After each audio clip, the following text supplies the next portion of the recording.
Hi, my name is Rachel Tissot. Thanks for checking into the Rite Music channel.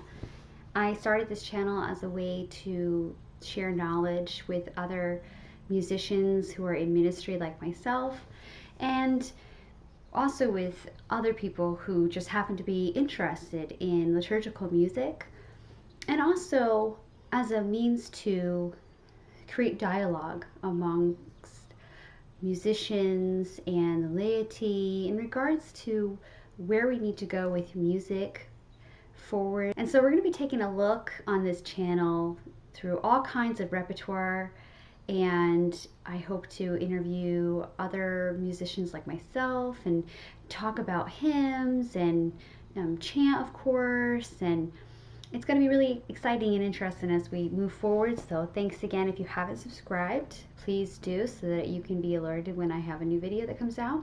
So today we're going to be talking about none other than the 4 Marian Antiphons, and specifically how you can use one of those antiphons in your upcoming Advent season.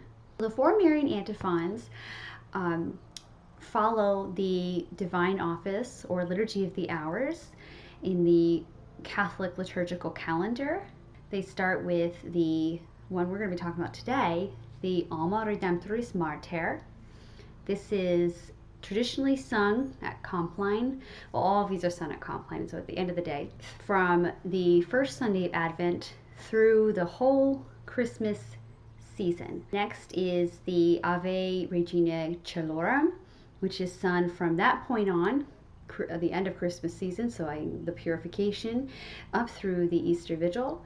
And the one that most people are familiar with is the Regina Caeli, which is sung from the Easter season up through Pentecost. And then finally, the Ordinary Time lends itself to the Salve Regina, which has been notably made famous in pop culture, thanks be to Sister Act. So let's talk about the Alma Redemptoris Mater and how you can use that in your Advent season this year. It's not too late. I really encourage you, if you are already using it, to not wait till Christmas to sing it, which is when most churches will sing this song. I will tell you that I actually have never heard it in small parishes, country parishes. I know that really the only people that I've ever heard it sung by are in choirs in big churches, and that's such a shame. This chant really needs to be utilized more often, and I say bring it out the first, or second Sunday of Advent.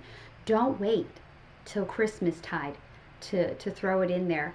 I think oftentimes Mary, the theme of Mary in the Advent season gets thrown in there so casually, or just kind of cliche on the Immaculate Conception, feast day, or Lady Guadalupe this year. I think it lands on a Sunday, and I think it does us an injustice as Catholics and Christians to really hone in on how Mary really is key in the salvation history story.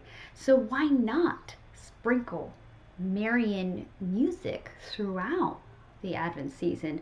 Don't wait till that one Sunday, that talks about my soul proclaims the greatness of the Lord to use it, or to, like I said, till Christmas, which is when churches will most often save this chant for. Don't save it.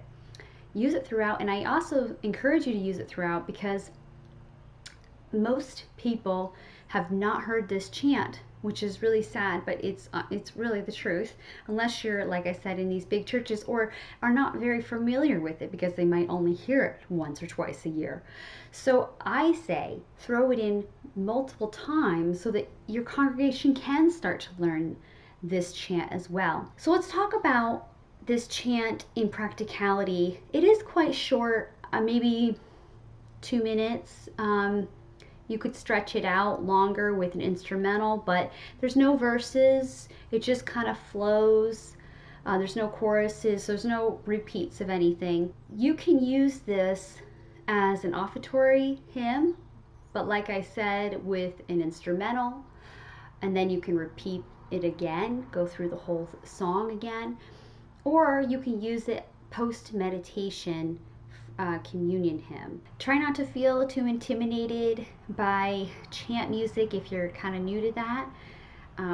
This stuff, if you take your time with it, the Alma Redemptoris Mater in particular really does flow nicely, and it has some nice highs and lows that seem pretty intuitive as you're singing it. So those are two very appropriate places for the Mass. I hope that helps with your planning the Advent season, and we'd love to hear in your comments below if you're already using it or if you're going to. So thanks for tuning in, and I'll see you next time. God bless.